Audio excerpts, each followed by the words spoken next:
बिस्मिल्लाहिर्रहमानिर्रहीम। अस्सलाम वालेकुम स्टूडेंट्स। अच्छा, लास्ट लेक्चर में हमने जो डिस्कशन कर ली थी वो डिस्कशन में हमने बैंक ओवरड्राफ्ट के बारे में देखा था कि बैंक ओवरड्राफ्ट में हमारे पास जो है वो क्रेडिट बैलेंस आ जाता है। ठीक है जी। अच्छा, और इसके अलावा हमने 3 कॉलम कैश बुक के बारे में डिस्कशन कर रहे थे और उसमें हमारे पास एक डिस्काउंट का कॉन्सेप्ट आया था। जल्दी से डिस्काउंट के कॉन्सेप्ट को रिवाइज कर दूं। डिस्काउंट्स अकाउंटिंग में 2 तरह के होते हैं, एक को ट्रेड डिस्काउंट कहते हैं और एक को कैश डिस्काउंट कहते हैं। Trade discount on the spot customer को दिया जाता है। ठीक है, जैसे कि हमने $100 की चीज सेल करनी थी, कस्टमर ने कहा यार 5 का डॉस डिस्काउंट दे दो, तो हमने उसको 5 का डिस्काउंट देकर $95 की उसको चीज सेल की है। तो जो हम सेल रिकॉर्ड करेंगे वो 95 पर देंगे, क्योंकि ट्रेड डिस्काउंट ये ऑन द स्पॉट डिस्काउंट होता है, इसलिए ट्रेड डिस्काउंट की हम कोई एंट्री नहीं पास करते। ठीक है, और जो मैं सेल रिकॉर्ड करूंगा 95 पर करूंगा। सो ट्रेड डिस्काउंट के केस में 100 मेरे पास सेल इनवाइस नहीं होगी, 95 मेरे पास सेल इनवाइस होगी। ठीक है, तो ट्रेड डिस्काउंट की यहाँ पे हमने लिखा no double entry will be return, कोई डबल एंट्री इसकी रिक्वायर्ड नहीं है। फिर हमारे पास आता है दूसरा discount, cash discount. Cash discount को सेटलमेंट डिस्काउंट कहते हैं, अर्ली या प्रॉम्प्ट पेमेंट डिस्काउंट कहते हैं। ये हम देते हैं अपने क्रेडिट कस्टमर को, यहाँ पे हमने लिखा होगा it will given to you credit customer. ये क्रेडिट कस्टमर को दिया जाता है, क्यों दिया जाता है? टू पे अर्लियर, ताकि वो जल्दी पैसे पे कर दे। ठीक है, फॉर एग्जाम्पल हमने क्या किया, कैश डिस्काउंट दिया 6% अपने क्रेडिटर को, कस्टमर को, और सॉरी कस्टमर को, not creditor, trade receivable that is the debtor. हमने डेटर को क्या किया, 6% डिस्काउंट ऑफर किया। अगर डेटर भाई अगर आप हमें 10 दिन में पैसे पे कर दें तो आपको हम 6% डिस्काउंट अलाउ करेंगे। ठीक है, अच्छा, जबकि नॉर्मल जो क्रेडिट टर्म्स हैं वो हमारे पास 30 डेज हैं, 30 डेज है। ठीक है, नॉर्मली डेटर ने कब वादा किया था पैसे देने का? 30 दिनों में। हमने कहा डेटर अगर तुम 30 दिनों में पैसे दोगे तो कोई डिस्काउंट नहीं मिलेगा, लेकिन अगर तुम 10 दिनों में पैसे दे दोगे तो 6% डिस्काउंट मिलेगा। अब वो डेटर क्या करेगा, इस डिस्काउंट को हासिल करने की लालच में वो क्या करेगा, जल्दी पेमेंट कर देगा, और हम भी ये चाहते हैं कि हमारे डेटर से हमें जल्दी पेमेंट मिल जाए। तो अगर तो वो 10 डेज में पैसे पे करेगा तो वो इलिजिबल फॉर 6% डिस्काउंट होगा। और हमने क्या एज्यूम किया, assume customer paid with in 8 days, उसने 8 दिनों में पैसे दे दिए, इसका मतलब उस डिस्काउंट उसको मिल जाएगा। हालांकि हमारी लिस्ट प्राइस सेल इनवॉइस 100 की है, कैश डिस्काउंट हमने उसको ऑफर कर दिया, तो 100 में से 6 माइनस किया तो 96 हमारी नेट सेल कहलाएगी। अब सेल किसके ऊपर रिकॉर्ड करूंगा, वो 100 पे रिकॉर्ड करूँ, तो उसकी एंट्री क्या बन गई, debtor debit sale credit, debtor debit sale credit. ठीक है, इसका मतलब जो मैं सेल रिकॉर्ड करूंगा, रिकॉर्ड सेल इसकी 2 एंट्रीज होंगी। रिकॉर्ड सेल वो इस अमाउंट पर होगी, इसकी एंट्री सेपरेट करूंगा, और ये जो कैश डिस्काउंट किया इसकी भी एंट्री करूंगा, इसकी भी एंट्री, 2 एंट्रीज होंगी, एक लिस्ट प्राइस सेल इनवॉइस के ऊपर और एक कैश डिस्काउंट के ऊपर एंट्री होगी। अब इसकी एंट्री क्या होगी जी, फरवा क्या एंट्री होगी, can you tell me what entry will be done? Cash discount की क्या एंट्री हो सकती है? कैश डिस्काउंट की क्या एंट्री होगी, can you explain?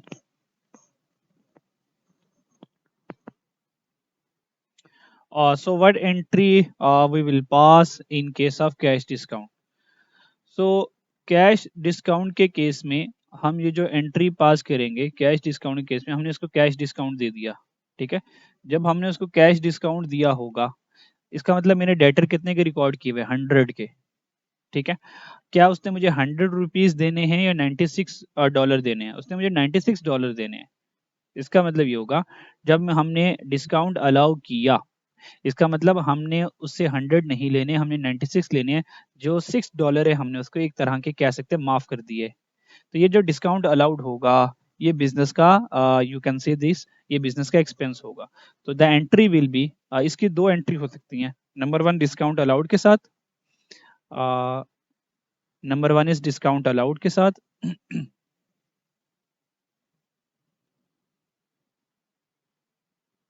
Discount allowed debit bye $6।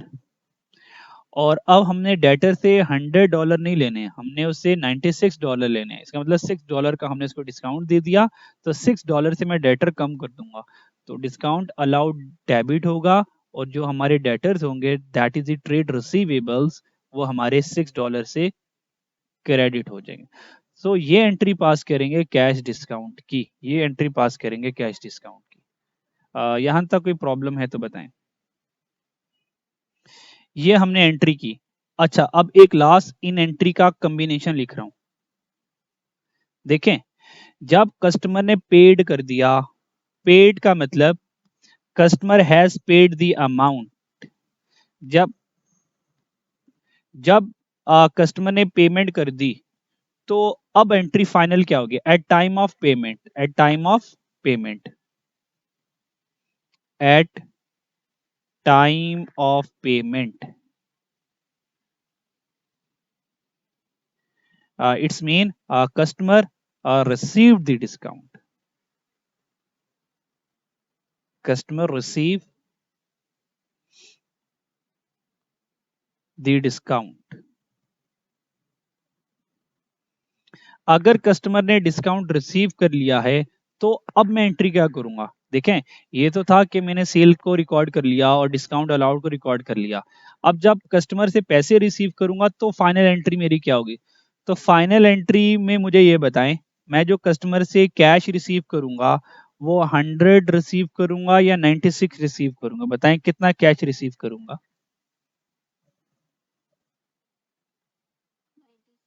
Well done, 96 receive करूंगा। वेल डन, क्योंकि 6 का तो उसको डिस्काउंट दे दिया, तो 96 से मेरे पास कैश आ जाएगा, बिजनेस के पास 96 से कैश आ जाएगा। ठीक हो गया।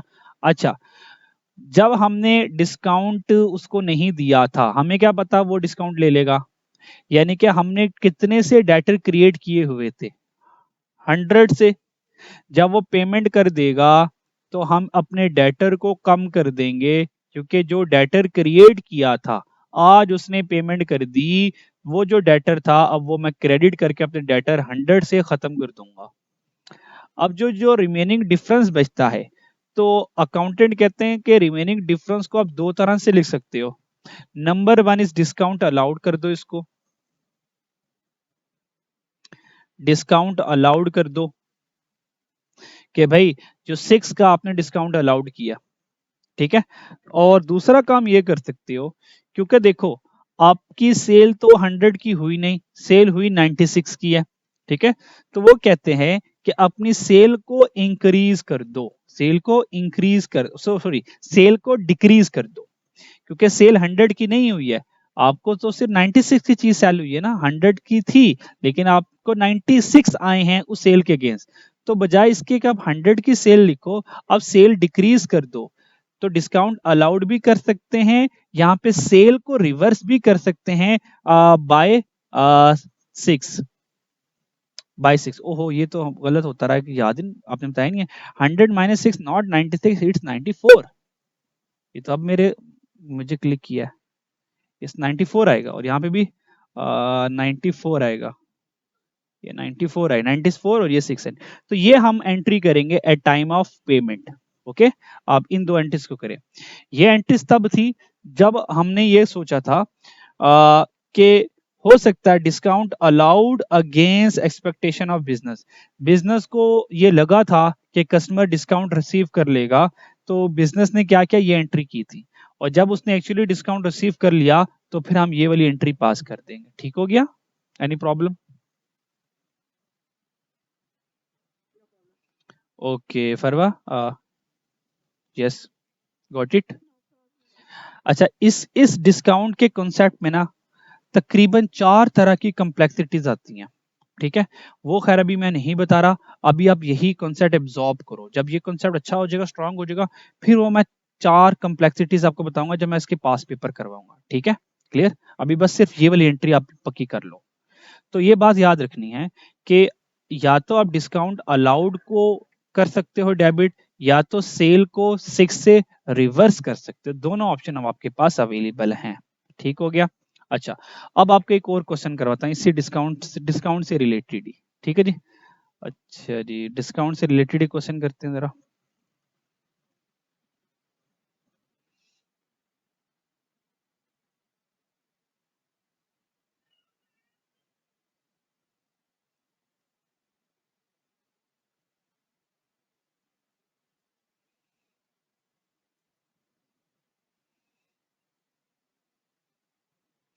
फॉर एग्जाम्पल क्वेश्चन हमारे पास ये है,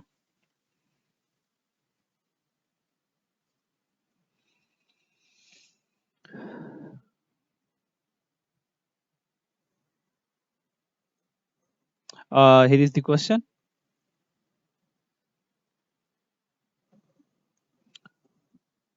हमारे पास लिस्ट प्राइस फॉर एग्जाम्पल 500 है, लिस्ट प्राइस 500 है, और उस 500 में से for example list price is 500 और उसमें हमने ट्रेड डिस्काउंट दे दिया, ट्रेड डिस्काउंट दे दिया 5%, और उसके बाद हमने फर्दर कैश डिस्काउंट भी दे दिया 10%। ठीक, अच्छा, फाइंड हमने क्या करना है, फाइंड हमने ये करना है, find the net cell. Requirement ये है, नेट सेल मेरे पास क्या होगी जी। जल्दी से सॉल्व करें और मुझे बताएं नेट सेल क्या है। शाबाश, solve it. So, yes, student, you have solved. The net sale amount will be the 427. Okay, you solve this. Okay, let's see. Let's see the answer.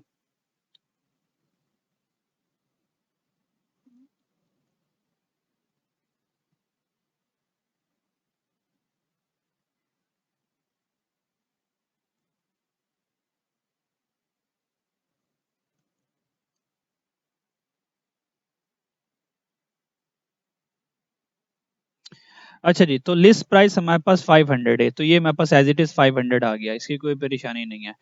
Trade discount हम यहाँ से माइनस कर देंगे 500, 5% of 500, that is the 25, I think so. Yes, yes, yes. 500 में से जब हम 25 minus करेंगे, ये नेट सेल नहीं होगी। आपको पता है कि ट्रेड डिस्काउंट कंसीडर नहीं करते, ये नेट सेल नहीं है, ये नेट सेल नहीं है, ठीक है। हाँ, अब क्या करेंगे फर्दर, अब फर्दर हमने क्या करना है, माइनस करना है इसमें से कैश डिस्काउंट माइनस करें, क्या करेंगे, कैश डिस्काउंट माइनस करेंगे, ठीक है जी। अच्छा, कैश डिस्काउंट कितना है हमारे पास, यहाँ पे हमारे पास नेट अमाउंट कितने बनी 475। अब 475 इसने देने थे, अब हमने कहा भाई 475 नहीं देने, इसमें से भी आपको 10% डिस्काउंट दे देंगे, तो हमने यहाँ से माइनस कर दिया 10%, 475 का 10%, तो 475 मल्टीप्लाई बाय 10%, तो आंसर आ जाएगा 47.5। तो 47.5 को यहाँ से हम माइनस कर देंगे, ठीक है। अब बताएं नेट आंसर क्या बचता है मेरे पास।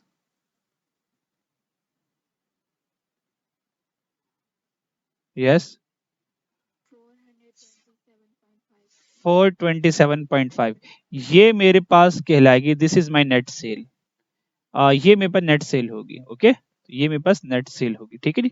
इसको हम कहेंगे नेट सेल, और ये जो 475 है, इसको हम कहेंगे एग्रीड वैल्यू, क्या कहेंगे, एग्रीड वैल्यू, ये हमारे लिए एग्रीड वैल्यू होगी, ठीक है।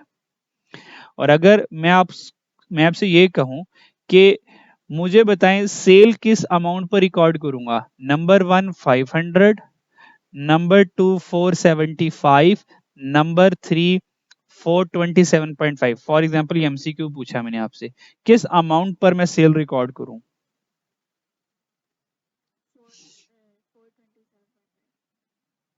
यस ब्लाच, व्हाट यू से।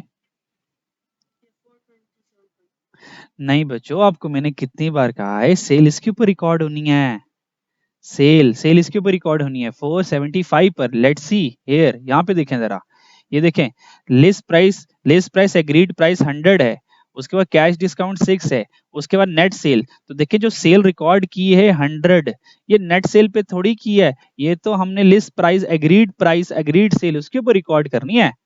अगर सेल इसके ऊपर रिकॉर्ड कर ले 94 पर, तो डिस्काउंट अलाउड का तो गेम ही खत्म हो जाएगी, डिस्काउंट अलाउड की एंट्री कैसे करूंगा, ठीक है। तो डिस्काउंट अलाउड, डिस्काउंट अलाउड की एंट्री करने के लिए मैं सेल इसके ऊपर रिकॉर्ड करूंगा और इसके ऊपर डिस्काउंट अलाउड की एंट्री पास करूंगा, ये दोनों मिलकर नेट सेल की तरफ लेके जाएंगे मुझे। What it? हाँ, तो हम जो सेल रिकॉर्ड करेंगे वो किसके ऊपर करेंगे? 475 पर करेंगे। तो debtor debit 475 and cell credit 475। Okay, और इसके ऊपर हम डिस्काउंट अलाउड की एंट्री करेंगे। तो इसकी एंट्री क्या हो जाएगी? डिस्काउंट अलाउड डेबिट 47.5 और डेटर क्रेडिट 47.5। Okay, clear? तो ये हमारी कुछ एंट्री कुल मिला के बनेगी। ठीक है, ओके। डिस्काउंट का कॉन्सेप्ट यहाँ पे मैक्सिमम कंप्लीट हो गया। ओके ओके, आप इसकी स्क्रीनशॉट ले लिया करें ताकि आपके पास ये डॉक्यूमेंट रहे। ठीक है, फिर बाद में आराम से नोट कर लिया करें। अच्छा जी, आगे देखते हैं अगले कॉन्सेप्ट में हमारे पास क्या कौन से कॉन्सेप्ट आगे। So we discuss about the bank overdraft and here is the cash discount. We have discuss the cash discount. Okay,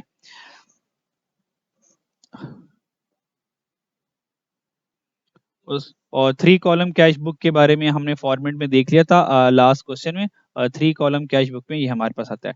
discount receive credit side पर आएगा जो कि ऑन परचेजेस होगा, और डिस्काउंट अलाउड हमारे पास डेबिट साइड पर आएगा जो कि ऑन सेल होगा। ओके, ये देख लीजिएगा जरा। डिस्काउंट अलाउड ऑन सेल होगा और डिस्काउंट रिसीव्ड ऑन परचेज होगा। ठीक है, अच्छा जी।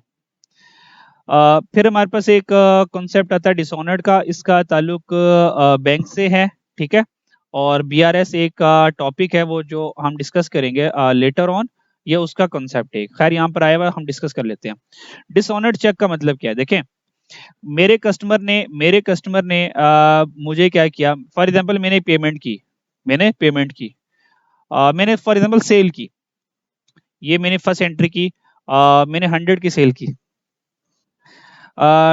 डिसऑनर्ड चेक में फॉर एग्जांपल हमने सेल की और हमने 100 की सेल की। तो what's the entry of sale? Debtor debit credit sale, debtor debit sale credit, debtor debit sale credit $100 की। ये हमने एंट्री कर दी। जब हमने एंट्री कर दी तो ये एंट्री हमने की at time of sale, credit sale. ये मैंने क्रेडिट सेल की एंट्री कर दी। ठीक है, और at time of payment, at time of payment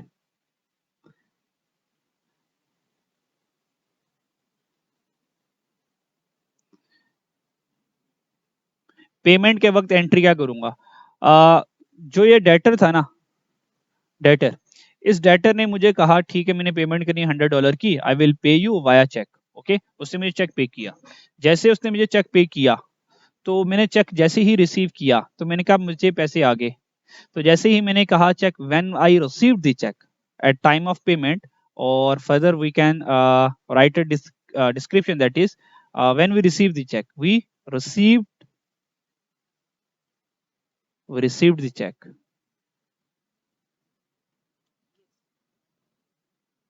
जैसे हमने चेक रिसीव किया हमने कहा पैसे आ गए, तो हमने एंट्री क्या की होगी? सेकंड में bank debit, because when we receive cash through cheque so our bank balance will increase, so the bank will be debit from 100 and the debtor which we created, we reverse the debtor, so we credit the debtor, so the entry we pass that bank debit and debtor credit by $100। Okay, ये हमने entry की। अब हुआ ये, हमें entry करके जब हमने ये चेक बैंक में सबमिट करवाया फॉर क्लियरिंग दी पेमेंट, तो पता चला कि किसी रीजन की वजह से, कोई रीजन हो सकती है, फॉर एग्जांपल चेक में सिग्नेचर मैच नहीं कर रहे, डेट सही मेंशन नहीं है, जो 100 की जो उन्होंने इनवर्ड में अमाउंट लिखी है वो सही नहीं है, फिगर मैच नहीं कर रही, और हो सकता है कि बैंक अकाउंट में पैसे ही नहीं है, किसी रीजन की वजह से वो वो चेक डिसऑनर्ड हो गया। वो चेक डिसऑनर्ड हो गया तो हम क्या करेंगे? Dishonoured cheque at time of dishonoured,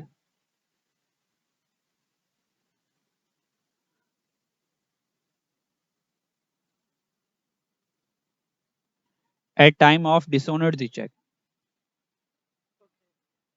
अब चेक डिसऑनर्ड हो गया, क्या did we receive the amount? Yes और नो? नो, हमने वो अमाउंट रिसीव ही नहीं की। जब अमाउंट रिसीव ही नहीं की तो ये वाली जो एंट्री हमने पास की इसको रिवर्स कर देंगे। अगेन हम क्या कर देंगे, डेटर को दोबारा बढ़ा देंगे, और जो बैंक हमने ज्यादा किया था, हमने कहा यार बैंक में तो पैसे आई नहीं है, तो बैंक दोबारा से क्रेडिट कर देंगे, ठीक है, और डिस्क्रिप्शन दे देंगे कि डिसऑनर्ड चेक। ओके, तो डिसऑनर्ड चेक की जो एंट्री होगी वो हम ये वाली करेंगे, डेटर डेबिट और बैंक क्रेडिट डिसऑनर्ड चेक की। Okay, a dishonored check is a check received which the debtor bank refuses to pay. This may occur because debtor doesn't have enough money in his her account bank account, उसके पास पैसे नहीं थे, या error हो गया। Error क्या हो सकता है, सिग्नेचर मैच नहीं करे, डेट अमाउंट इन वर्ड गलत है, अमाउंट फिगर ये सब कुछ एग्री नहीं कर रहा। If a cheque is dishonoured, अगर चेक डिसऑनर्ड हो जाए, it is returned to the business that paid the check into the bank. The business must record the return of this check by crediting here is the keyword, by crediting the bank account. That's we already done it, credited the bank account, and debiting the debtor account. So this is the entry, debiting the debtor account. So okay, got it. So this is the concept of dishonored check, and this is your homework. You have to solve this. Test yourself 4.3. Explain why it is not possible to have a credit balance brought down in case in the cash column of a cash book. इसका मतलब ये है, explain why it is not possible to have a credit balance brought down in the cash column of a cash book. वो कह रहा है cash book में जो है ना, हमारे पास क्रेडिट बैलेंस ब्रॉड डाउन नहीं आता। क्या मैंने इसकी रीजन बताई थी आपको, कि कैश बुक में कभी भी क्रेडिट बैलेंस नहीं आता, क्योंकि कैश बुक एक एसेट है और एसेट का हमेशा डेबिट बैलेंस रहेगा। ये बात मैंने आपको बताई है, इफ यू रिमेंबर दिस, मुझे याद आ रहा है, ये मैंने बताई थी आपको। ये देखें, कैश बुक में कैश बुक में कभी भी ब्रॉड डाउन क्रेडिट बैलेंस, ये क्रेडिट बैलेंस है, ब्रॉड डाउन कभी भी नहीं आता, बताया था। हाँ, बैंक बुक में, बैंक अकाउंट में, बिजनेस के बैंक स्टेटमेंट बैंक अकाउंट में हमारे पास क्रेडिट बैलेंस आ जाता है, ब्रॉड डाउन क्रेडिट बैलेंस आ जाता है। अगर ब्रॉड डाउन क्रेडिट बैलेंस आ जाए तो फिर मैंने कहा था वो कौन सा बैलेंस होता है, ओवरड्राफ्ट बैलेंस होता है। इसके बारे में उसने पूछा हुआ है। तो आप कहेंगे कैश एक एसेट है और एसेट की नेचर कभी भी क्रेडिट नहीं होती, सो कैश बुक में पॉसिबल नहीं है कि क्रेडिट बैलेंस आ जाए, ठीक है, क्योंकि कैश के केस में कोई ओवरड्राफ्ट फैसिलिटी नहीं होती। फिर क्वेश्चन नंबर 2 अपने एक्सप्लेन करना है, explain the meaning of term bank overdraft. You have to just write the definition and give some little explanation, okay, to justify your answer. Question number 3 में explain why a business, explain why a business may allow its credit customer cash discount। क्यों जो business है वो अपने credit customer को cash discount allow करता है, क्यों करता है, ताकि अर्ली पेमेंट मिल जाए ना, to receive early payment receive करने के लिए वो अलाउ करता है। और लास्ट में आपने क्या करना है, डिसऑनर्ड चेक को क्या करना है, एक्सप्लेन करना है। ओके, अच्छा जी, हो जाएगा ये। अच्छा, just give a minute. So this is your practice question. अगर आपसे ये हो जाएगा तो वेल एंड गुड, बहुत अच्छी बात है, you can solve by yourself, otherwise I will solve for you. Okay, मैं करवा दूंगा आपको। ये हमारे पास बैलेंस है एज कैश बुक, ये balance as per cash book है, ठीक हो गया। अच्छा, balance the account in sale and purchase ledger where necessary, ठीक है। अच्छा, हमने क्या किया, कैश बुक का कॉलम उसने दे दिया, enter the following transaction in the books of Mamta, she maintain a 3 column cash book. 3 column cash book, अगर 3 कॉलम कैश बुक है इसका मतलब हमारे पास 3 चीजें यहाँ पर आ जाएंगी। क्या आ जाएगी, डिस्काउंट आ जाएगा, और कैश ट्रांजैक्शन कुछ आ जाएगी, और कुछ बैंक रिलेटेड ट्रांजैक्शन आ जाएंगी। ये 3 कॉलम कैश बुक में आ जाएगा, डिस्काउंट में डिस्काउंट अलाउड भी आ जाएगा और डिस्काउंट रिसीव्ड भी आ जाएगा। ठीक हो गया, क्लियर? अच्छा जी, और ये हमारे पास सारी ट्रांजैक्शन आ गई। बस जो काम की ट्रांजैक्शन है वो आपको बताने लगा हूँ। यहाँ पर आ जाए, जो मैंने एक्सप्लेन करनी है आपने ही है, ठीक है? अगर नहीं होंगी फिर मैं करवाऊंगा। ये न्यू ट्रांजैक्शन, यहाँ से यहाँ तक ना सब पुराना काम चल रहा है, ओल्ड वर्क चल रहा है यहाँ तक, सही है? ये नई एंट्री, एएच से cheque was dishonoured and return by bank. ये एएच चेक कस्टमर है हमारा, उसका चेक डिसऑनर्ड हो गया, ये डिसऑनर्ड चेक की आपने एंट्री करनी है, ये एक नई बात है। फिर paid Lodhi Road trader the amount due by credit transfer after deducting discount of 2.5%। ये हमने क्या कर दिया, उसको 2.5% डिस्काउंट दे दिया, ठीक है? अच्छा जी, फिर North East Store paid the amount due to by credit, ये क्रेडिट ट्रांसफर है। अगर क्रेडिट ट्रांसफर है तो हमें पता है ट्रेड डिस्काउंट नहीं हो सकता, ठीक है? ट्रेड डिस्काउंट में क्रेडिट ट्रांजैक्शन नहीं होती, वो तो डायरेक्ट कैश के ऊपर होती है। तो ये सारे सारे कैश डिस्काउंट चल रहे हैं। तो एक कैश डिस्काउंट 2.5 का हमने पेड लोधी को दिया, और north east storage paid the amount due by credit transfer, ये भी क्रेडिट ट्रांसफर है। तो वो मेंशन ना भी करे तो हमें पता है क्रेडिट ट्रांजैक्शन पर हमेशा कैश डिस्काउंट होता है। हालांकि उसने यहाँ पे लिख दिया कैश डिस्काउंट, पर ऊपर नहीं लिखा कैश डिस्काउंट। पर क्रेडिट ट्रांसफर, ये भी क्रेडिट ट्रांसफर है, तो दोनों कैश डिस्काउंट। तो ये हमारे पास दोनों के दोनों कैश डिस्काउंट्स आ जाएंगे, ठीक है? तो ये आपके पास नीचे इसके आंसर हैं, तो आपने सॉल्व करना है कि ये आपसे सॉल्व हो जाए, ठीक है जी? और 3 कॉलम कैश बुक जब बनेगी तो डिस्काउंट अलाउड और डिस्काउंट रिसीव की आपने एंट्रीज करनी है, ठीक है जी? तो एक हमारे पास डिस्काउंट अलाउड आ जाएगा हमारे केस में, क्योंकि हमारे पास दो हैं यहाँ पर, दो हमारे पास डिस्काउंट की ना एडजस्टमेंट्स हैं। नंबर वन, क्योंकि हम हैं जो हमारी बुक्स बन रही है वो ममता लिमिटेड की बन रही है, ठीक है? Paid Lodhi transfer the amount due by credit transfer after deducting a discount, और उसके बाद north east stories paid the amount, ठीक है? और ये भी अमाउंट ड्यू थी, क्रेडिट ट्रांसफर थी, और इसके भी हमने क्या किया, कैश डिस्काउंट हमने यहाँ पे लिया, ठीक है जी? तो ये दोनों के दोनों हमने ट्रांजैक्शन करनी है, ठीक है? अच्छा, इसको जरा दोनों को रीड करें जरा, 2831 को, फिर एक और बात बताता हूँ इसमें से। अच्छा जी, अब यहाँ पे थोड़ा सा आपने कंसीडर करना है। अच्छा, ये जो 28 वाला, दो तरह के डिस्काउंट आ गया ना, एक 28 31 दोनों डिस्काउंट है, ठीक है? अच्छा, अब ये जो 28 वाला डिस्काउंट है ना, paid Lodhi Road trader the amount due, इसका मतलब ये है, ये जो पेमेंट पेड लोधी, इसका मतलब business paid to Lodhi Road trader, business ने ये अमाउंट बिजनेस पर ड्यू थी, और बिजनेस ने ये पेमेंट की है, और बिजनेस ने ये 2.5% डिस्काउंट रिसीव किया। तो ये जो 28 वाला है, ये एंट्री बनेगी डिस्काउंट रिसीव की।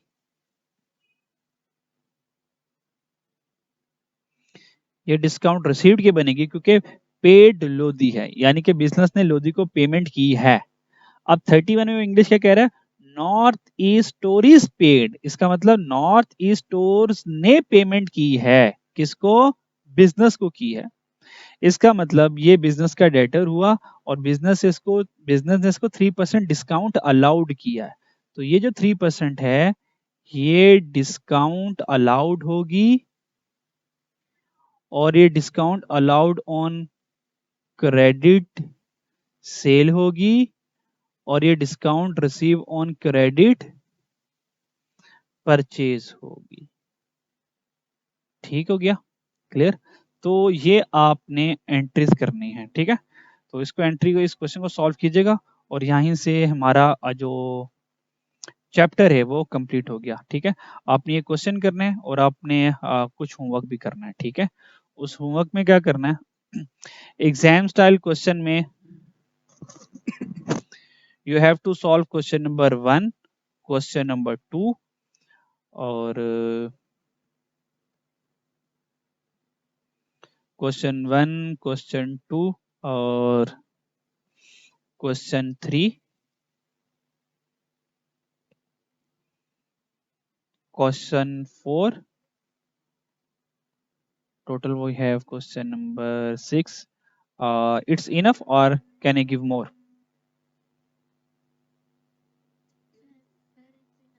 ओके, आप ऐसा करें फिर 4 क्वेश्चन कर लें, ये 4 क्वेश्चन आपके होमवर्क में, पर अपनी अच्छे से करने हैं, ठीक है?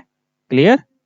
ओके, इनमें कोई प्रॉब्लम आई नेक्स्ट क्लास में इनकी प्रॉब्लम डिस्कस करेंगे, अगर मुझसे कोई क्वेश्चन करवाना हो तो that question I will be solve for you. Okay, फिर हम इंशाल्लाह नेक्स्ट चैप्टर में that is the chapter number 5 पर मूव कर जाएंगे, जो कि हमारा पेटी कैश का चैप्टर होगा। ओके, ठीक है। ओके स्टूडेंट्स, आज के लिए इतना काफ़ी है, इसको अच्छे से रिवाइज कीजिएगा। Take care of yourself. अल्लाह हाफिज़।